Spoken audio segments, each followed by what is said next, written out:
प्रिय विद्यार्थियों, आपका स्वागत है आशीष कृषि में। तो आज हम देखेंगे बहुत ही मोस्ट इम्पोर्टेंट एजुकेशन जो पेपर में आया है लगातार 3 साल। कह रहा है एक समान चुंबकीय क्षेत्र में किसी चालक छड़ के घूर्णन के कारण उत्पन्न प्रेरित विद्युत वाहक बल। देखो कहने का मतलब क्या है, मान लीजिए आपकी कोई एक चालक छड़ है, ठीक है, ये आपकी कोई क्या है, चालक छड़ है, वो ये आपकी क्या है, एक चालक छड़ है जिसकी लंबाई कितनी है, एल है, ठीक है, एल है, ठीक है। अब कह रहा है ये चालक छड़ क्या करे, घूर्णन कर रही है, यानी घूम रही है, ठीक है। मान ली इस प्रकार है, वो इस प्रकार इतनी घूम गई, इतनी घूम गई, ठीक है। अब यहाँ पर थी, अब कहां पर आ गई है, ओ ए स्थिति में थी, अब कहां पर आ गई आपकी, ओ बी स्थिति में आ गई।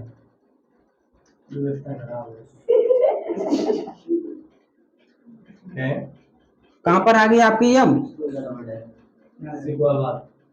ओ ए स्थिति में आ गई, यानी ओ ए स्थिति में थी, ओ बी स्थिति में आ गई, ठीक है। और एंगल कितना बनाया है, थीटा एंगल बनाया है, ठीक है।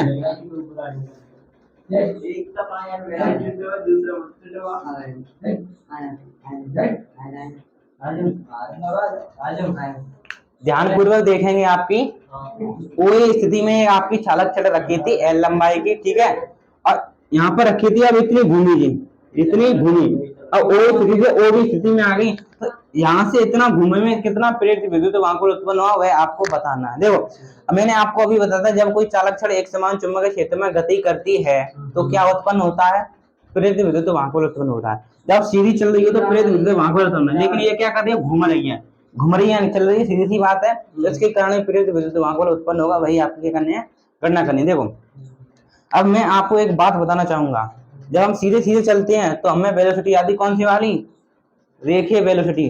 जब देखो कौन बनाते हैं, उसने स्पीड चली, देखो जब कोई सुई घूमती है इस प्रकार तो उसमें कोई ना कोई तो वेग होगा, उसमें तभी तो घूम रही है, तो इस प्रकार वेग आता है, उसको बोलते हैं कोणीय वेग। उसका दर्शान किससे, ओमेगा से, ओमेगा से डरा है डब्ल्यू से, ठीक है। हाँ ओमेगा इस प्रकार होता है, ठीक है, ऐसे ही होता है, ठीक है। तो आप क्या लिखेंगे, लिखेंगे आप माना, माना एक एल लंबाई की चालक छड़ है जो ओ स्थिति में रखी है, कोणीय वेग v से ओ बी स्थिति में आ जाती है। इस स्थिति में क्या निकालना है आपको, प्रेरित विद्युत वाहक बल निकालना है, ठीक है। तो आप एक लाइन लिख दोगे, माना एक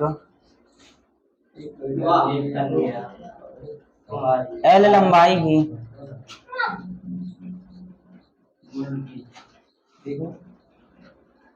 चालक छड़ है, माना एक एल लंबाई की चालक छड़ है जो ओ ए स्थिति में रखी हुई है,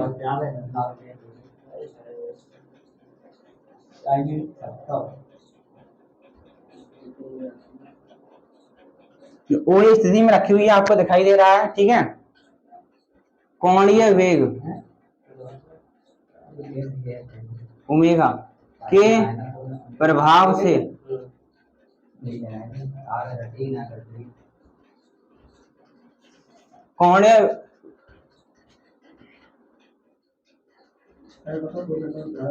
कोणीय वेग के प्रभाव से यह थीटा कोण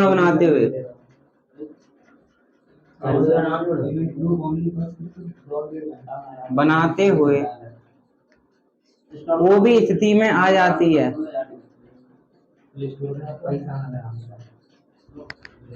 आ जाती है।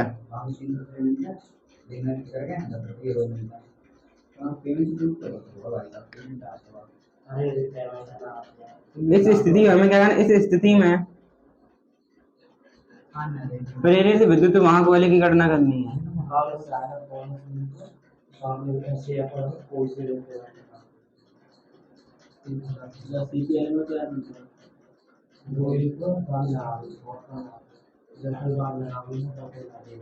दोबारा समझेंगे, आपकी कोई एल लंबाई की चालक छड़ थी, ओ ए स्थिति में रखी हुई थी, कोणीय वेग के प्रभाव से ये थीटा कोण बनाते हुए ओ बी स्थिति में आ गई, ठीक है। इस स्थिति में आपको क्या करना है, प्रेरित विद्युत वाहक बल की गणना करनी है, ठीक है। इतना इसने क्या किया, इतना इसने कोणीय विस्थापन तय किया, ठीक है। आप बात करें, देखो आपको पता है, हम जानते हैं, अतः हम जानते हैं जब कोई चालक छड़ गति करती है तो उसके कारण जो उत्पन्न प्रेरित विद्युत वाहक होता है क्या होता है आपका, E बराबर VBL। आपको पता है जब कोई चालक छड़ गति करती है 20 वेग से तो क्या उत्पन्न होता है आपका, प्रेरित विद्युत वाहक उत्पन्न हुआ कितना होता है आपका, E बराबर VBL। ठीक है, ये हो गया आपका। देखो हम अगर अल्प अल्प अल्प विभव की बात करें, अल्पमान के लिए, अल्पमान के लिए ई का मान कितना है, डी हो जाएगा, डी बराबर कितना हो जाएगा, VBL। ठीक है, VBL, VBL। ठीक है, VBL। ठीक है, अब देखें आप,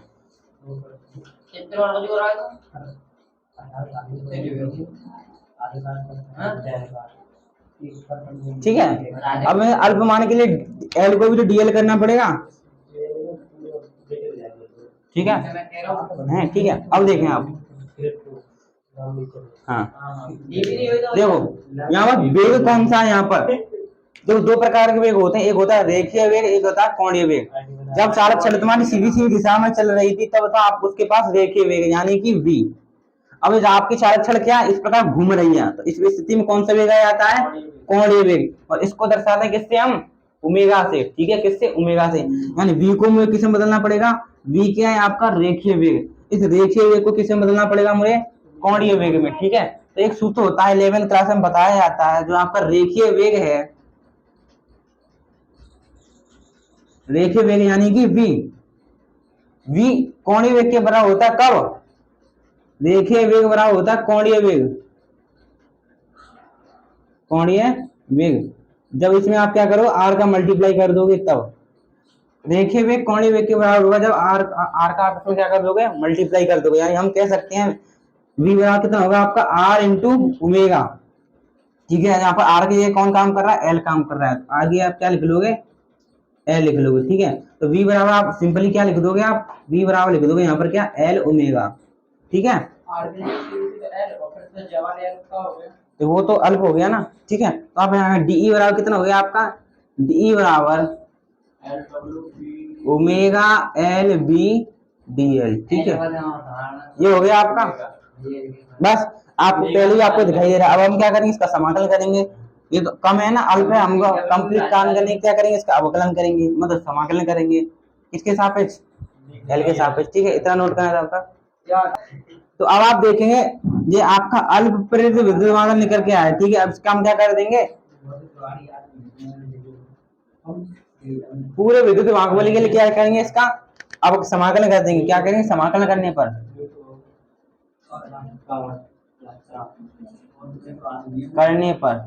समाकलन कर देंगे किसका, जब इसका हम समाकलन करेंगे तो आपको कुल विभव मिल जाएगा।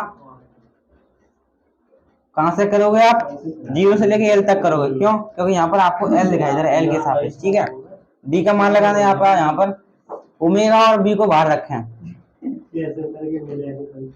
ठीक है, इसका समाकलन करना है आपको, एल का समाकलन करना है। ठीक है, इसका समाकलन क्या आपको मैंने बताया है, एल का समाकलन क्या होता है, एल स्क्वायर बट्टे 2, पावर एक है, एक पावर बढ़ जाएगी, 2 नीचे आ जाएंगे। ठीक है, इसका कितना समाकलन हो गया, omega b l square by 2, limit लगा लो 0 से लेके एल तक, एल की पर एल और एल की 0, यानी आंसर निकल कर आया इसका क्या, ओमेगा बी एल स्क्वायर बट्टे 2। ठीक है, यही आपका क्या हो गया, अंतिम आंसर हो गया। नोट प्रिय विद्यार्थियों, अब हम देखेंगे प्रत्यावर्ती धारा जनित्र, जो आपका अंतिम टॉपिक है। प्रत्यावर्ती धारा जनित्र, देखो आपको पता है जनित्र क्या होता है, तो आप देखेंगे प्रत्यावर्ती धारा जनित्र, जैसा कि आपको पता है जनित्र क्या करता है, कुंडली घुमा घुमा के बिजली बना देता है। आपको पता होगा जनरेटर क्या करता है, बिजली बनाता है। कैसे बनाता है, उसमें यांत्रिक ऊर्जा होती है, जब कोई कुंडली घूमती है तो उसमें क्या जाती है आपकी यांत्रिक ऊर्जा जाती है, और वह यांत्रिक ऊर्जा को किसे बदल देता है, विद्युत ऊर्जा में बदल देता है। तो आप क्या लिखोगे, यह क्या करता है, एक लाइन में यह क्या करता है, यह यांत्रिक ऊर्जा को, यह यांत्रिक ऊर्जा को विद्युत ऊर्जा में बदलता है।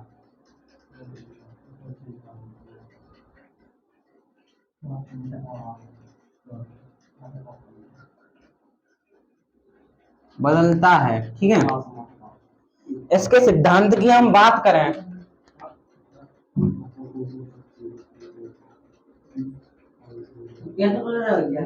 ठीक है, तो आपसे कोई पूछे इसका सिद्धांत क्या है, प्रिंसिपल किस सिद्धांत पर काम करता है, देखो आप लिखोगे यह विद्युत चुंबकीय प्रेरण,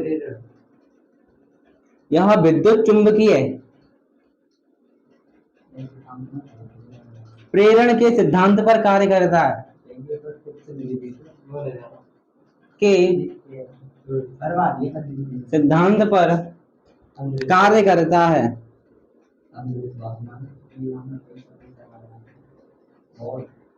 विद्युत चुंबकीय प्रेरण तो आपको पता है, जब किसी कुंडली के चुंबकीय फ्लक्स में हम परिवर्तन करते हैं तो उसमें प्रेरित धारा उत्पन्न हो जाती है, यही क्या कहलाता है, आपका विद्युत चुंबकीय प्रेरण कहलाता है, ठीक है। इसमें भी हम क्या करते हैं, कुंडली को एक समान चुंबकीय क्षेत्र रखने से उसके फ्लक्स में परिवर्तन होता है और उसमें प्रेरित धारा उत्पन्न होती है।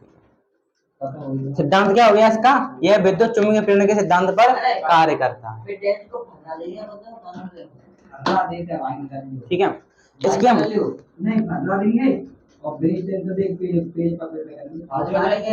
ठीक है, इसकी रचना की बात करें, ठीक है, रचना में क्या लिख दोगे, इसके निम्नलिखित भाग होते हैं,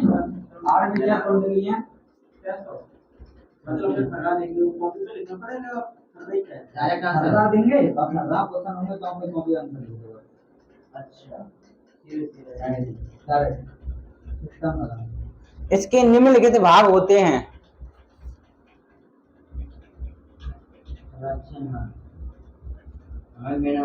इसके निम्नलिखित भाग होते हैं, देखें कौन कौन से भाग होते हैं। पहले हम क्या करेंगे, एक डायग्राम बनाएंगे, ठीक है, डायग्राम आप बाद में बनाओगे लेकिन उसके भागों के बारे में लिखोगे, ठीक है।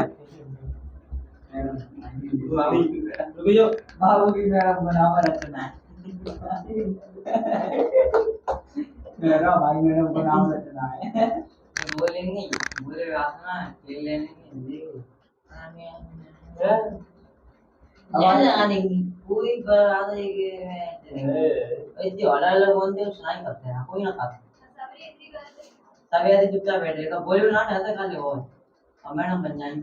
अरे भाई जाने ले जाएंगे, अभी पता करते 500 रुपये महीना का ये एक दिन महीना के लिए उसको चले जाएंगे, अरे पहले ही आ जाएगा, ठीक है। तो आप इसका रचना देखें, मतलब कंस्ट्रक्शन किस प्रकार होगी, देखो प्रत्यावर्ती जनित्र बना रहे हैं, ठीक है, तो आप देखेंगे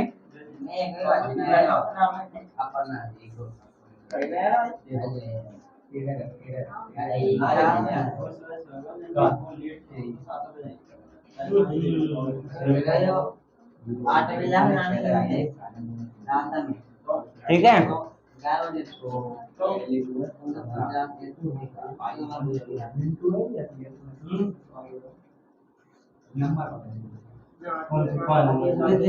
ठीक है, ध्यानपूर्वक देखें, देखो इसकी रचना देखें, रचना देखें, तो देखो पहला पॉइंट, इसमें क्या होता है, इसमें क्या होता है, एक प्रबल चुंबक क्षेत्र क्या होती है, एक प्रबल चुंबक होती है, पहले आप डालोगे क्षेत्र चुंबक,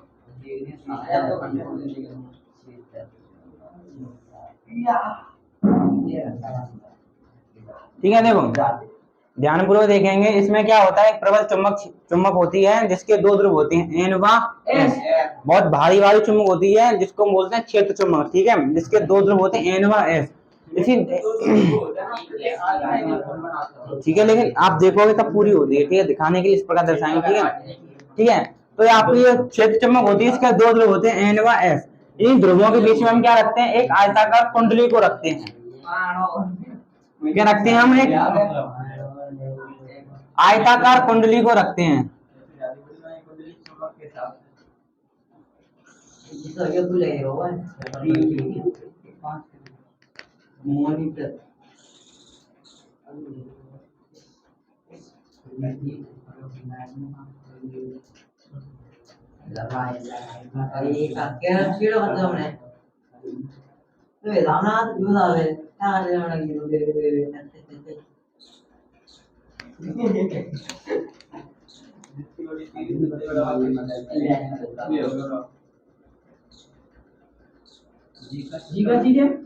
आर्मेचर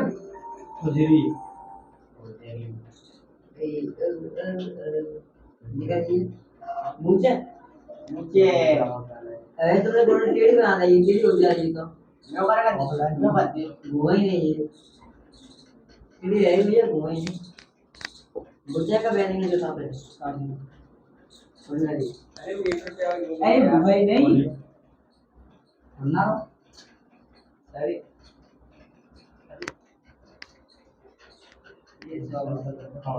ठीक है। देखो पहले आप इसको देख लो, क्षेत्र चुंबक क्या होती है,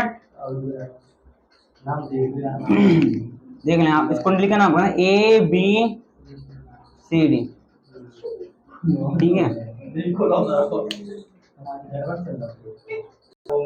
तो प्रिय विद्यार्थी यह आपका जनरेटर का चित्र है, ठीक है। तो पहली रचना है क्षेत्र चुंबक। यदि आपके क्षेत्र चुंबक क्या होती है, यह एक प्रबल स्थायी चुंबक होती है जिसके दो ध्रुव N व S होते हैं, ठीक है। तो आप क्या लिखोगे, यह एक प्रबल स्थायी चुंबक होती है,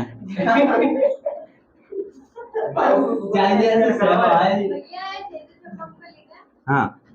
यह एक प्रबल स्थायी चुंबक होती है, यह एक प्रबल स्थायी चुंबक होती है जिसके दो ध्रुव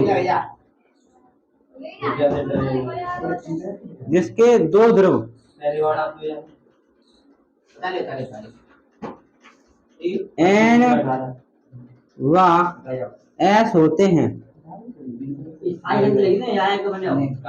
ठीक है।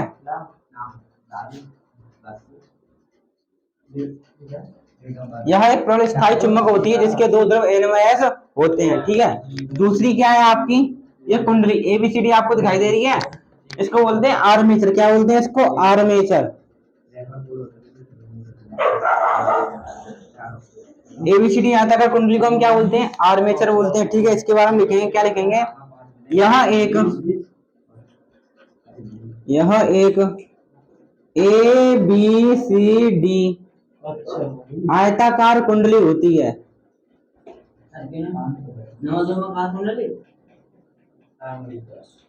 आयताकार कुंडली होती है।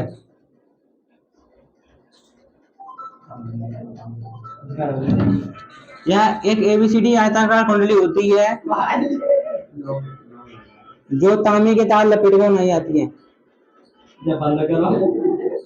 ठीक है। वो तो आपको पता है कुंडली क्या होती है।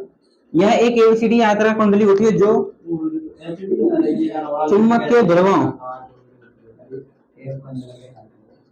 ध्रुवों N व S के मध्य घूमती है,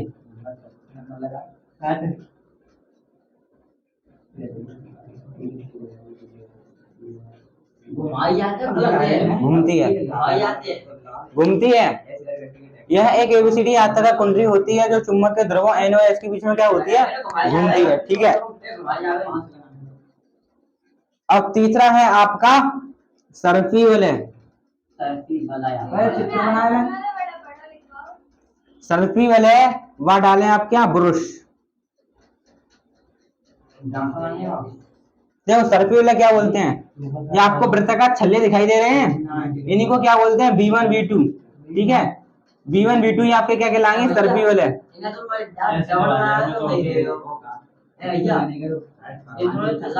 और ये आपको दिखाई देना है, इनको मान लें C1 C2, ये आपके क्या है, ब्रुश हैं, ठीक है। ये आपके क्या है, ब्रुश हैं, ठीक है। तो सर्फी वलय क्या होते हैं, यह तांबे के तार के वृत्ताकार छल्ले होते हैं जो क्या करते हैं,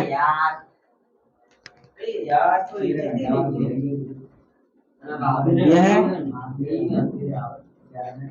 तांबे के तार के,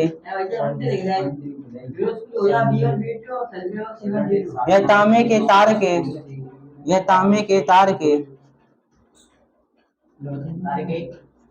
वृत्ताकार छल्ले होते हैं।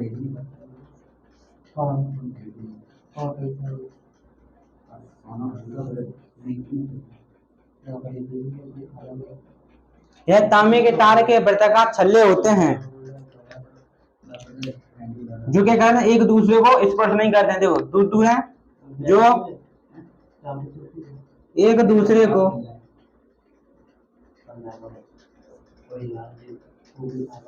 स्पर्श नहीं करते हैं, सर्पी वलय कहलाते हैं।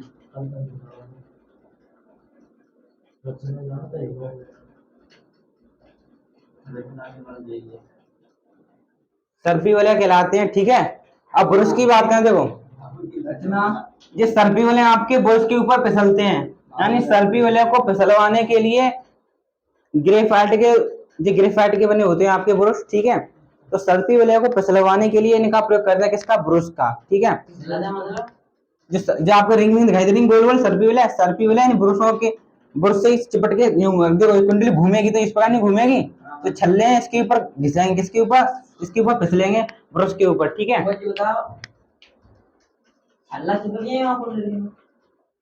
हाँ वो उसके अंदर लगी हैं, ठीक है। और ये किसके ऊपर, इसके ऊपर स्लिप मारेंगे ब्रशों के ऊपर।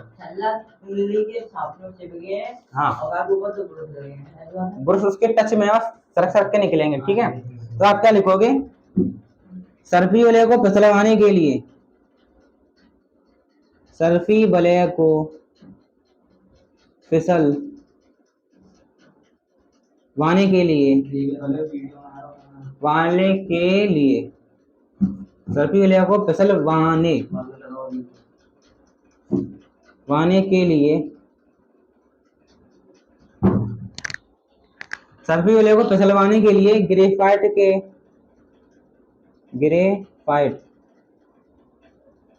के दो ध्रुव, ग्रेफाइट के दो खंड इसे स्पर्श करते हैं, टुकड़े स्पर्श करते हैं, जिसे ब्रश कहते हैं, ब्रश कहते हैं, ठीक है। इतना तामझाम दिखाई दे रहा है, इसका संपर्क हम बाह्य सर्किट से कर देते हैं, जिसमें हम क्या करनी है, करंट भेजनी है, ठीक है। इन ब्रशों का संपर्क से करते हैं, एक सर्किट से कर देते हैं, जिसमें हम क्या करनी है, करंट भेजनी है। करंट आप ब्रश, आप देखो जनरेटर पीछे ब्रश लगे होते हैं, वहीं से तो आप करंट निकालते हो, ठीक है। आप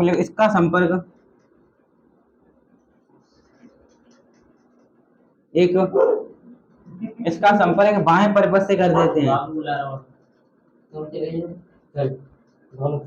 बाह्य परिपथ से कर देते हैं, जिसमें करंट भेजनी है, जिसमें धारा भेजनी है,